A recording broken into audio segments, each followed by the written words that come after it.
Welcome back to At China Business Today, the premier intelligence briefing for global leaders. On September 22nd, the People's Bank of China announced its key lending rates. And for the fourth straight month, nothing. No change. The one-year loan prime rate holds at 3%, the 5-year at 3.5%. The official story is one of stability, of holding back ammunition for a later date. But the official story is a smokescreen.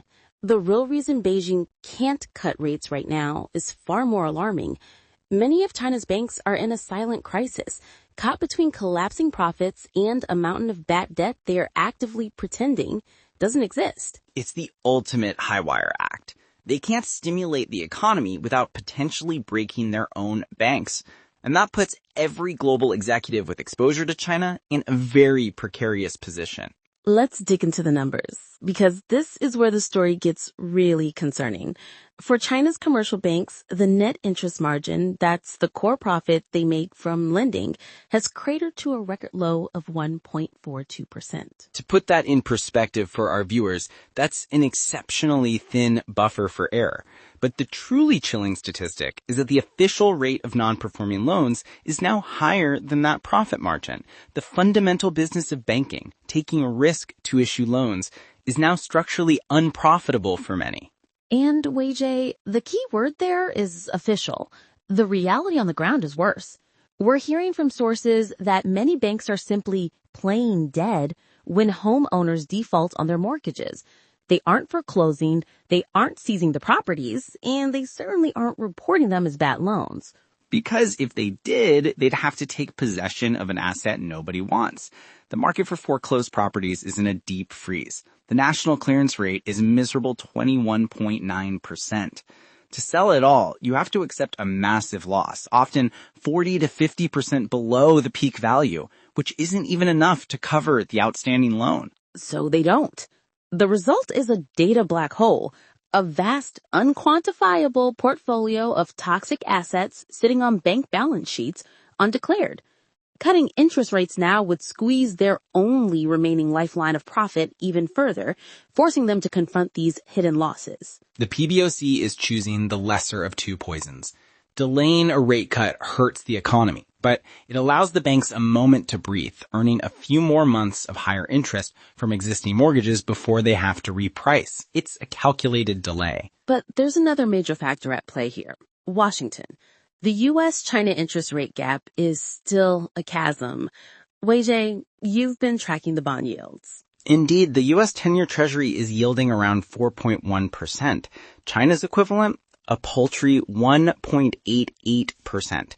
If China cuts rates further, the yield gap widens, and capital has every incentive to flow out of the yuan and into dollar-denominated assets. It's like trying to fill a bathtub with the drain wide open.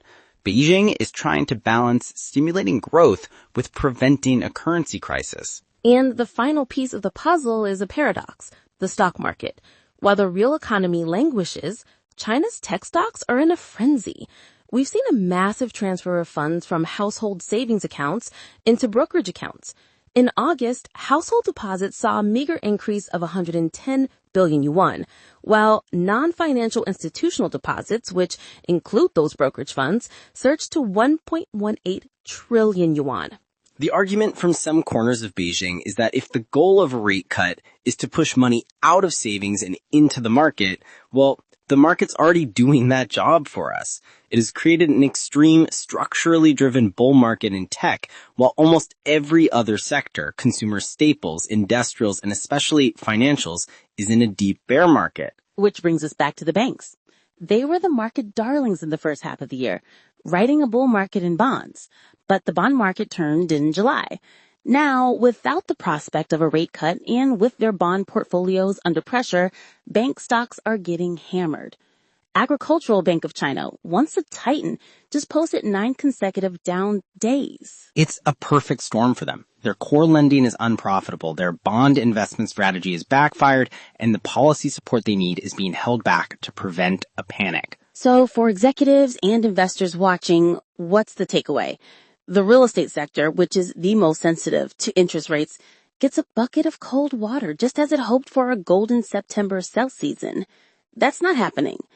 The market is also flashing warning signs, with trading volume shrinking dramatically.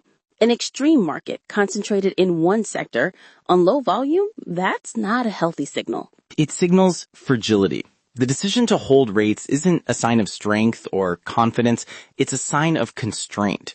China's policymakers are navigating a minefield, and for now, their priority isn't growth at all costs, it's preventing their financial system from stepping on a mine. Stay sharp, not just invested. See you on the feed.